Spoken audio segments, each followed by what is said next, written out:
کیا آپ جانتے ہیں کہ عید اسلام میں آئی کیسے؟ یہ کوئی آسمانی حکم نہیں تھا جو یکدم نازل ہوا، بلکہ یہ اس دن شروع ہوئی جب نبی پاک صلی اللہ علیہ وسلم نے مدینے کی گلیوں میں ایک میلہ دیکھا اور صرف ایک جملے میں پوری امت کو ہمیشہ کے لیے ایک تحفہ دے دیا۔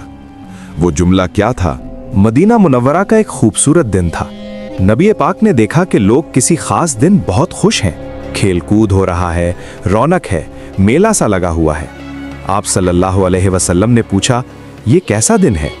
صحابہ نے عرض کیا، یا رسول اللہ صلی اللہ علیہ وسلم، ہم جاہلیت کے زمانے سے ان 2 دنوں میں خوشی مناتے آئے ہیں۔ آپ صلی اللہ علیہ وسلم نے ایک لمحے کے لیے توقف کیا، پھر مسکراتے ہوئے فرمایا، اللہ تعالیٰ نے تمہیں ان دونوں دنوں کے بدلے میں ان سے کہیں بہتر 2 دن عطا فرمائے ہیں، عید الفطر اور عید الاضحیٰ۔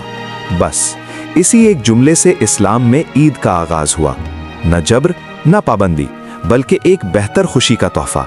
آج ہم جب عید مناتے ہیں تو یہ وہی خوشی ہے جو خود نبی پاک صلی اللہ علیہ وسلم نے ہمیں عطا کی۔ یہ روایت حضرت انس بن مالک رضی اللہ عنہ سے مروی ہے، جو سنن ابو داؤد کتاب الصلاۃ میں حدیث نمبر 1134 پر موجود ہے، اور امام البانی رحمۃ اللہ علیہ نے اسے صحیح قرار دیا ہے۔